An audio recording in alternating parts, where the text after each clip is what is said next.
right, everyone. We are super happy to have Dr. Lynn Daniel, who is originally from the great state of Missouri and the phenomenal city of St. Louis, but is now a resident in Arizona. Yeah. So we are super excited to have her on the show and just kind of share her K-12 journey with all of us. So Dr. Lynn Daniel, thank you so much for coming on the show. And what's going on in your life and in your K-12 career right now? Awesome. Well, thanks for having me here, Dr. Williams. I really appreciate it. What's going on? So right now I'm teaching 12th grade English at West Point High School in the Tolleson Union High School District. And I'm really enjoying that experience with Tolleson and particularly at West Point. I'm also the gifted and talented coordinator there on the campus. And I'm loving that experience. It's allowing me to engage with the students who are, the gifted students have their way of learning, their interests, and I enjoy supporting them and the campus with that endeavor. So awesome. How long have you been at that high school? 4 years. This is year 4. Okay, yeah. Okay. I didn't know your background was in special education. Well, my background is I'm a literacy educator. So special reading. I'm a reading specialist in the state of Missouri. And here is structured immersion, English immersion for our EL learners and English, of course. So with me having a doctorate and with that being in literacy, it allowed me to step into that role. So even though I'm not necessarily gifted, certified. I can always get the certification if I wanted it, but my experience and my education is enough, I think, to offer me that opportunity. 100%. Yeah. I think anyone that has that reading literacy background, it's so many avenues that you can go through. Mm-hmm. So that's really cool. So at your school now, what are the demographics of your school? Okay, so Tolleson Union High School District is a rural district by category, Title I, and it's a predominantly Hispanic community. And very culturally rich in their customs. So it's a farming community as well. And it's changing though. That's why I'm kind of hesitating because it started as a farming community, but when you drive through there now, the farms are being overtaken by big businesses. All these new things are being built, homes and everything. But so it's a predominantly Hispanic community. It's in the, what would you call it? Like the southeast part of, south, it's in West Valley. So it's in the southwest part of Phoenix. Is how I would categorize it. And it's bordering the city of Phoenix. Awesome. So, yeah. So it's kind of like a suburb of Phoenix. Yes. Yeah. And it covers several other communities. So my school is in Avondale, which is like a suburb of the city of Phoenix. Awesome. And yeah. That's really cool. I've been to Phoenix a few times and beautiful city. Yeah. Great weather. So I can understand why you're there. That's pretty cool. Yeah. You're originally from the Midwest, and St. Louis is a very amazing city, but as we speak on February 25th, I'm sure it's super cold and maybe even a few inches of snow on the ground, right? Yeah. I'm over it. So I hear you. 100%. Wow. So you've been in Phoenix, the Phoenix area for, it seems like, since 2015, what, 7, 8 years? This is year 8. Awesome. So before that, you were teaching in St. Louis, correct? So when I retired from my St. Louis position in 2015 and I moved to Phoenix, I taught in an elementary school for 4 years. They don't have middle schools. Well, some places you can find a middle school, but it's not the norm. So I taught in an elementary school, but I was teaching the 7th and 8th grade reading and English. So they call it middle school. But the framework and the structure of how middle schools are run back home is wasn't being applied here. It wasn't, it was a different experience. But I enjoyed it. I learned a lot. I was able to guide and support newer teachers and, kind of mentor them as well.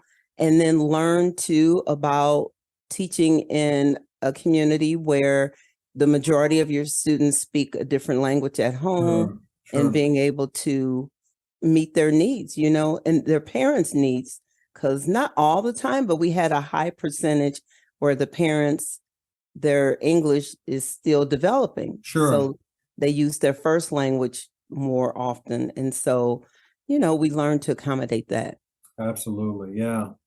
I bet that's a big difference from, I know in St. Louis, like I used to be, full transparency, I used to live in St. Louis, was a principal in St. Louis. And I know that some of the schools that I worked in were literally 99% Black, right? Black and brown students, and very few brown students, to be honest. So like, how has that transition been in terms of dealing with more students that maybe their first language isn't English, and that communication piece with parents that, their first language might be Spanish? So how's your Spanish?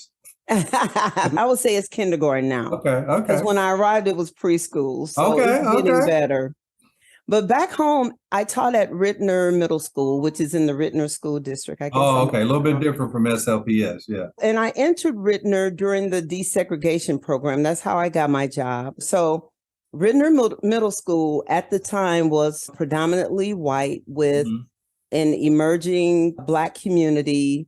Many of the students were being bused in at that time. Yeah. We also had like a developing community of like Chinese, Vietnamese. I don't recall very many Spanish early on in my teaching career, but over time, the demographics began to shift. Okay. And so Rittner, by the time I left, it was very multicultural, brown, Black, people that's from awesome. all over the world, red, natives. And so I think it did help me to move my experience into here in the Phoenix area, because I was already accustomed to teaching students of varying degrees of English abilities, and even American students with varying levels of readiness when it came to reading and writing.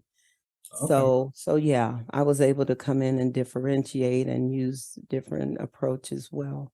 Yeah, thank you for sharing that. You're right. I worked in St. Louis, but I lived outside of St. Louis. And you're right. You go into some of those outlying school districts and they are very diverse. So you're absolutely correct about that. So what made you, from a geographical standpoint, it's not like Arizona is right around the corner from St. Louis, Missouri.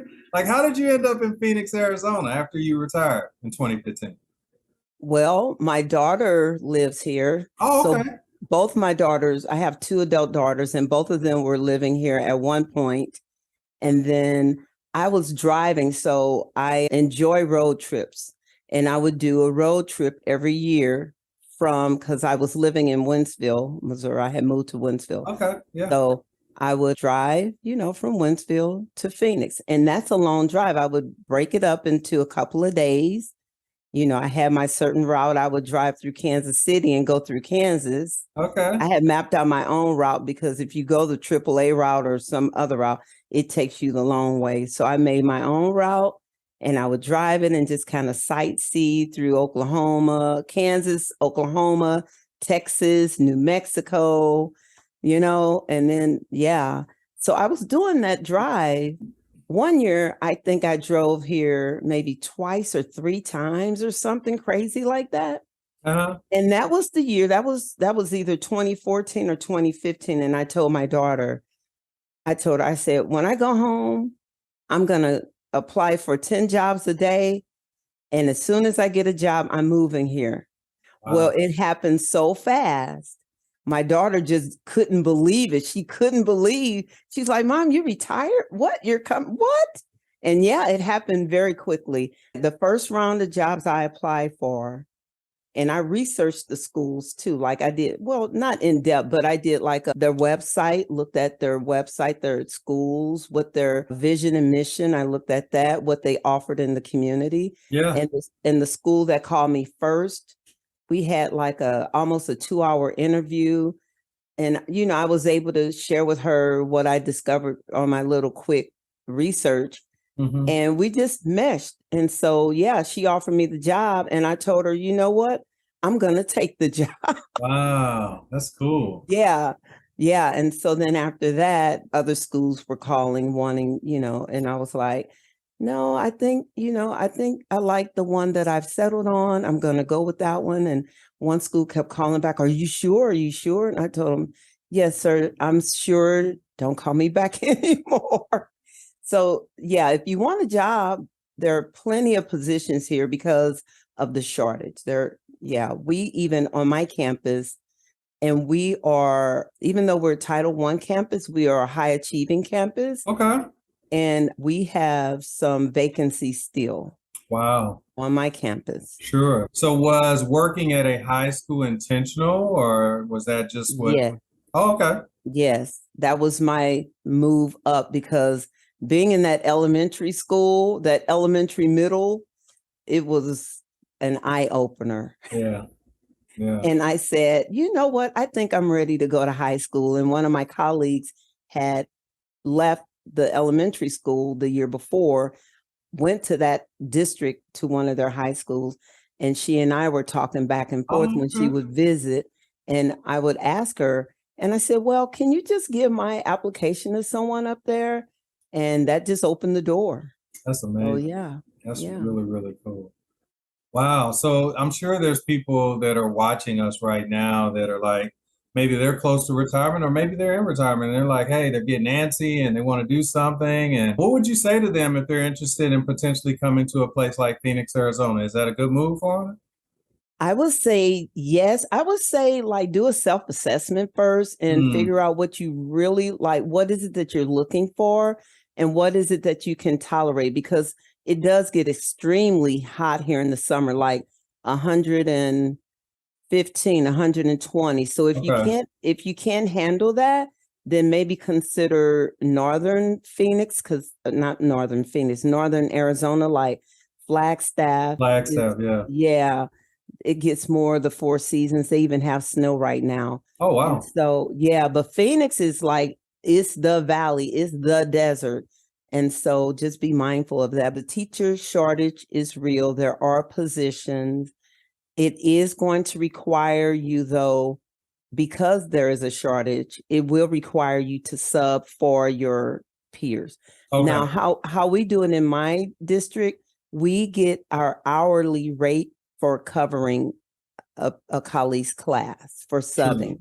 The only thing about it is, I appreciate that, and I'm really grateful that they offer that. But some days I really just need that time to grade or communicate or, Sure. But that is a part of the reality of the teacher shortage that you will be covering. So just kind of assess what is it that you're able to offer and do and tolerate. My school, the behaviors I can speak for my classroom, the behaviors are good. Here's what I don't like. The students are distracted with their phones because we don't have a cell phone policy. So they are on their phones. Now, I tell them, if you're on your phone, you may use it for learning, but that's not what they're doing. So you have to be mindful to monitor that and to have your own maybe department policy or your own classroom structure around those cell phones. Yeah, you're right. It's a problem everywhere, believe me. It's not just a Phoenix problem. I'm telling you that. It is very much a problem. And yeah, we're competing against so many things that are trying to occupy our students' time, right? Yeah. It's tough. And another thing here is in this district, and even in the elementary school where I taught previous to high school, the parents are very involved in a positive way. They want their students to succeed because many of them are from Mexico, from our neighboring country. Sure. And they are here for the opportunity. So they will support you, but they will question. So if there's ever a question of some inequity or some supposed inequity, they will ask about that and Okay. want to address it. So yeah, just, have a idea of how you deal with things of that nature and Sure. just come on down and meet Come us on here in down, huh? Mesquite.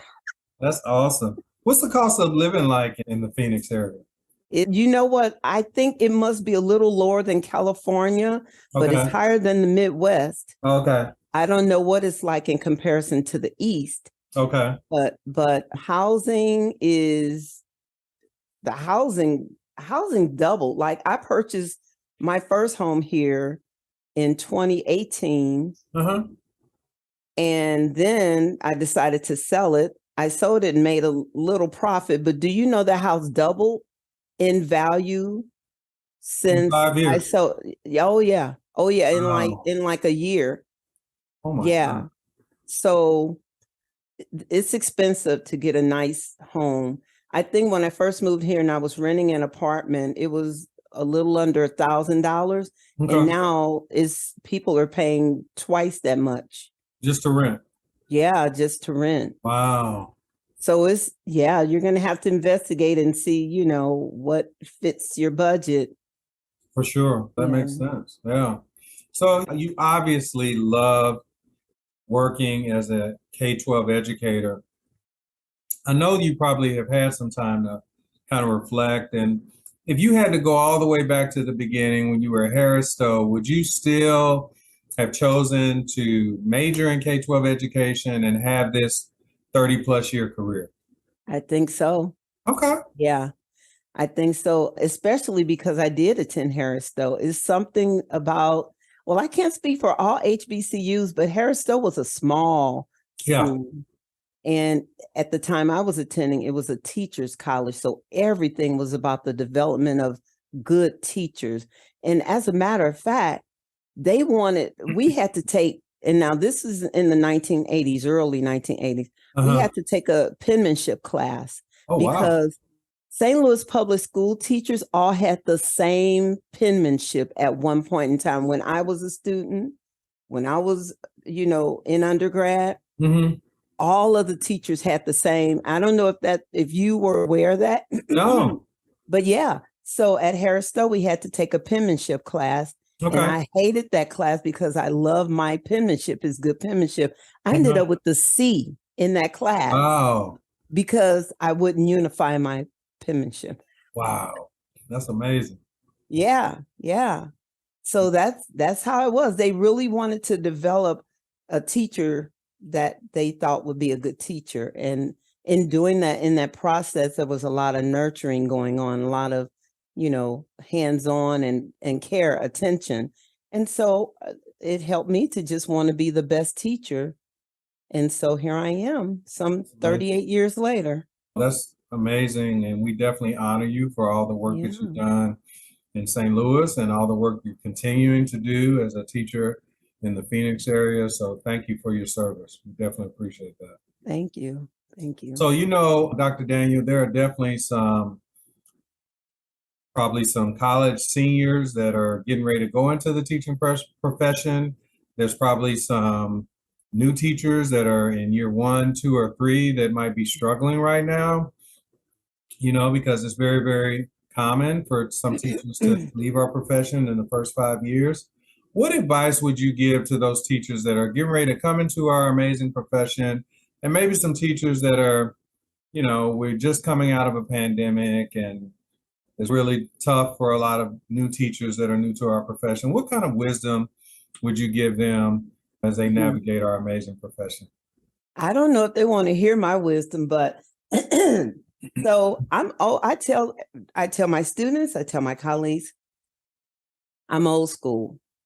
And so this is what I mean by that. My parents, my father, my grandfather, the older men in the church, they would tell their stories about the discrimination that they faced on the job.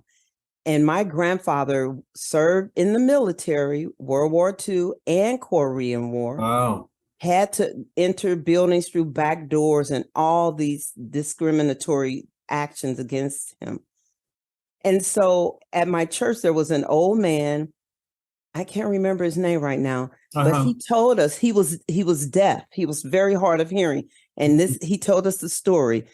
When he was a young man, his job was to go, they would send him down in some kind of a pipe. Okay. His job was to go down there and do whatever the job was. And that hammering, that beating destroyed his eardrums. His ears would bleed, and he ended up losing his hearing. Wow. So this is what I'm saying. You ain't gonna like everything about the job. Period. It ain't gonna be easy. Sure. You have to know what it is you want. That's You real. have to pick your battles.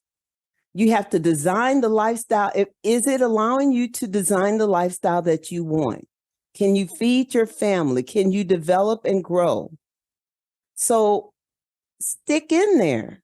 Hang in there. Just make the best of it. And I love they it. have more options than we did. So, That's powerful. Yeah, we're talking about the K-12 profession, but we could be talking about any profession, right? Like at yeah, the end of the day, there's going to be some things you're going to love about your profession. There's going to be some things you're not going to love about your profession. But if this is the profession, if this is the purpose that you feel like God or the universe has put you in, and this is why you're on this earth, then embrace it, make it work. That's right, how I feel. right. Because you're So, impacting so many people, the students, your colleagues, the administration team, even the district, the community. You are able to make an impact and even change some legislation or processes and policies. absolutely. So, it's a very meaningful career. I have thoroughly enjoyed being a teacher.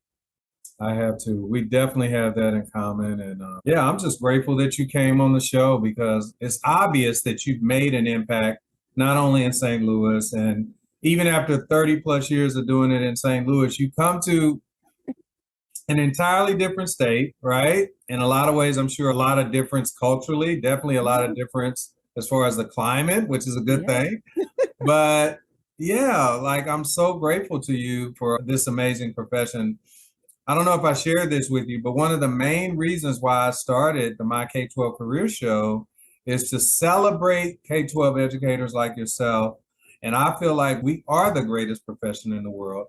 We are the profession that makes all other professions possible. And we do not get enough credit for that. That's true. And it's funny, I'm even talking about this because I'm actually going to start interviewing people that aren't K-12 educators. And the sole purpose of me interviewing them is to share the K-12 educator that had an impact on their life, right? Okay. Or they Yeah. wouldn't be a fill in the blank. Right. College professor, engineer, lawyer, doctor, what have you. You feel me? Exactly. So That's wonderful. yeah, I'm super excited. I'm looking forward to that. Yeah, it's going to be a series, and I'm super excited about that. And there's actually someone on LinkedIn that I was just following her story. I mean, grew up in a very tough area. I want to say Chicago, and now she's a medical doctor. Like, I mean, just amazing story. You can't tell me that there weren't some teachers, some counselors, Right. the Boys and Girls Club, something that really Right. poured into her to get to where she is. So yeah, I want to start sharing those stories, people in other professions, but I also want to share it from the point of view of how our amazing profession impacted their lives. So Very good. Very think good. that sounds good? I'm looking forward to that. That's going to be amazing. Right. Thank you. Thank you. Definitely. I appreciate Well it. needed. Yeah. It's well Thank you. needed. Well, Dr. Lynn Daniel, I want to thank you for coming on the My K12 Career Show to share your stories with our viewers and our listeners. You have an amazing story and you're an amazing educator, and I really, really honor you and thank you. But before you leave, would you please leave our viewers with some parting words of wisdom? Tell us how we can connect with you, and then we'll say goodbye. Parting words of wisdom. Find what it is that you do well and do it well. Love it. And you all can find me on LinkedIn. I'm Lynn Daniel, Ph.D., EDS, the self-care evangelist. Self-care is more than manicures and massages. There's so much to it. And your career is a part of your self-care journey. Love it, love it, love it. Yeah, self-care is super important. Super important. Yeah, thank you for sharing that. Your health is your wealth. I really believe Yep, so. that's true.